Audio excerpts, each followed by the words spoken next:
Oi, gente, tudo bem?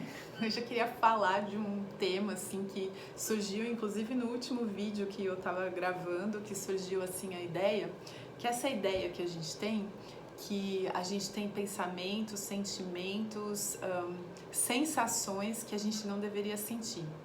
E aí, a gente tem, né, de novo, eu sempre falo disso, a gente tem uma confusão de identidade, a gente não sabe quem a gente é.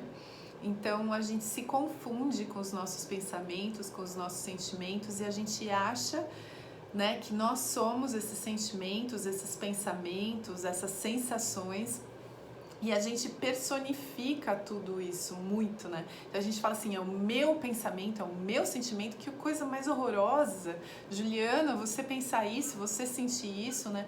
E a gente não consegue separar e entender que o pensamento não é pessoal, individual, que ele é pura e simplesmente um pensamento, né? E que ele não é pessoal meu, é um pensamento que surge no campo das infinitas possibilidades, no campo aberto ali, né? Só que a gente tem muito medo desses pensamentos, então durante o retiro, assim, muitas pessoas compartilharam muitas coisas, né?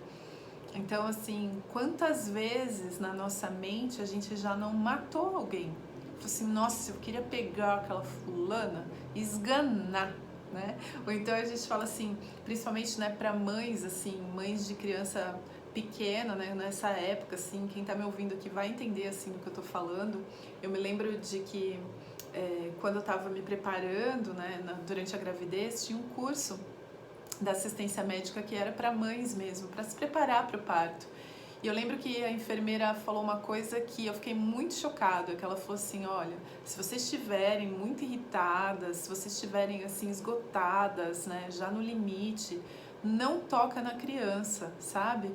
Deixa a criança na cama, se ela estiver chorando já por muitas horas, deixa ela na cama, saia de casa, vai dar uma volta no quarteirão, fica por 10 minutos lá fora, a criança não vai morrer durante esse tempo e de repente é o respiro que você precisa para que você...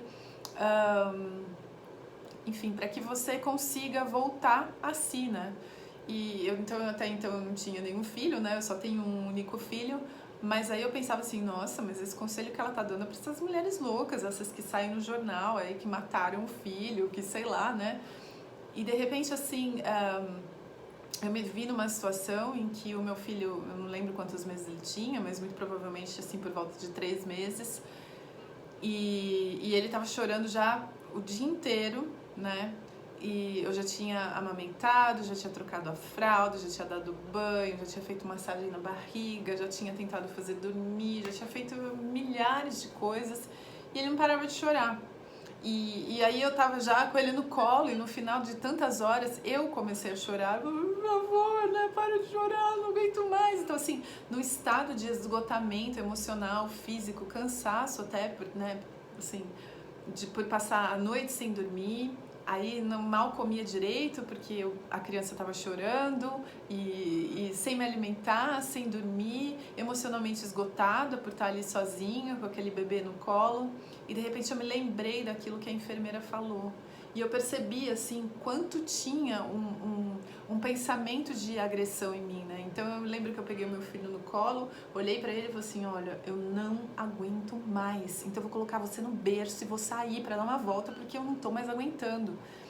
E aí eu coloquei ele na caminha e foi muito interessante assim, porque eu coloquei ele na cama e eu não cheguei nem até a porta do quarto, ele já tinha parado de chorar e tinha dormido, ou seja, de repente ele estava lá em contato com aquela minha tensão, aquela minha vontade de dominar todo esse turbilhão de pensamentos, de emoções, de sentimentos que estavam ali se manifestando e que no fundo, eu estava lutando não com a situação do bebê, né? Mas assim, eu estava lutando com os meus próprios sentimentos, emoções, pensamentos, eu estava sentindo essa onda de agressividade, essa onda de raiva, mas eu tinha muito medo daquilo, tinha muito julgamento com relação àquilo, então eu estava tentando conter aquela sensação, e aí aquilo era insuportável para mim. Até o momento em que eu me rendi, eu falei, gente, eu tô com raiva, eu tô com, sabe, assim, eu não aguento mais, eu tô no meu limite, né?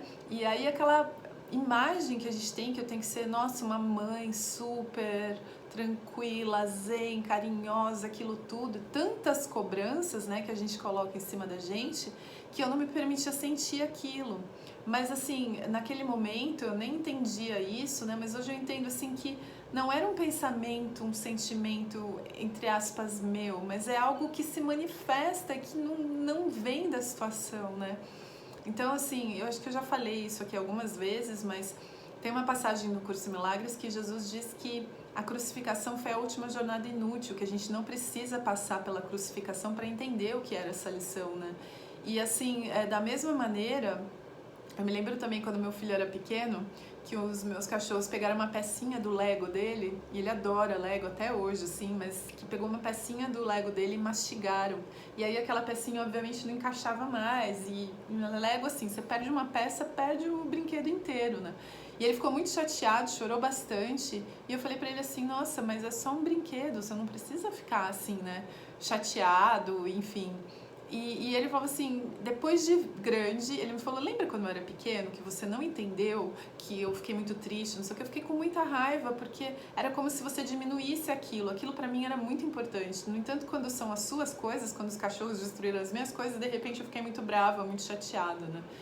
Mas aí ele estava tentando me ensinar uma lição, na verdade, muito profunda, porque ele estava tentando mostrar pra mim o seguinte, que aquele símbolo, aquele gatilho, aquele Lego, na verdade era o gatilho que ele precisava para entrar em contato com aquele sentimento de frustração, de tristeza, de raiva, de tudo aquilo.